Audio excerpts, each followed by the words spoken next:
അങ്ങനെ നമ്മൾ ഡാഡിയുടെ മുടിയൊക്കെ വെട്ടിക്കഴിഞ്ഞു. ഞാനും ഡാഡിയും കൂടെ നമ്മുടെ സ്വന്തം കടയിൽ കയറി കേട്ടോ ഷോപ്പിങ്ങിന്.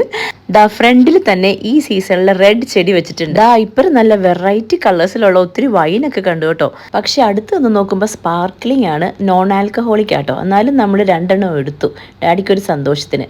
പിന്നെ നമ്മളിവിടെ വന്നത് ഷ്രിമ്പ് നോക്കാനാണ്. ഇതെല്ലാം ഫ്രോസൺ ഷ്രിമ്പാണ്. പിന്നെ ഇപ്പറേ കുറച്ച് നല്ല ഫ്രഷ് ഷ്രിമ്പ് കണ്ടു കേട്ടോ. പിന്നെ കുറച്ച് മീനുകളൊക്കെ ഉണ്ടായിരുന്നു, സാൽമൺ, പിന്നെ ട്യൂണ, അങ്ങനത്തെ കുറച്ച് മീനും ഒക്കെ ഉണ്ടായിരുന്നു. പിന്നെ ഇവിടെ കുക്ക് ചെയ്തേക്കുന്ന കുറച്ച് ഷ്രിമ്പൊക്കെ കണ്ടു. ഇതൊക്കെ കുക്ക് ചെയ്തേക്കുന്നതാട്ടോ. പിന്നെ ഇവിടെ റെഡി ടു ഗോ കുക്ക് ചെയ്തേക്കുന്ന വേറെ കുറച്ച് സാധനങ്ങൾ ആഡ് ചെയ്തിട്ടുള്ള കുറച്ച് ഷ്രിമ്പ് ഉണ്ടായിരുന്നു. കല്ലുമ്മക്കായ ഉണ്ടായിരുന്നു. പിന്നെ വലിയ ഞണ്ടുണ്ടായിരുന്നു കേട്ടോ. ഇത് കിങ് ക്രാബ് എന്നാണ് പറയുന്നത്, വലുതാട്ടോ.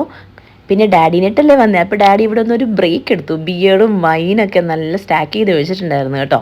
നമ്മൾ ഷ്രിമ്പും സ്പാർക്ലിംഗ് വാട്ടറും എടുത്ത് നമ്മൾ സ്ഥലം വിട്ടു. അപ്പോൾ ഇനി അടുത്ത വീഡിയോ ആയിട്ട് കാണാം. ബൈ.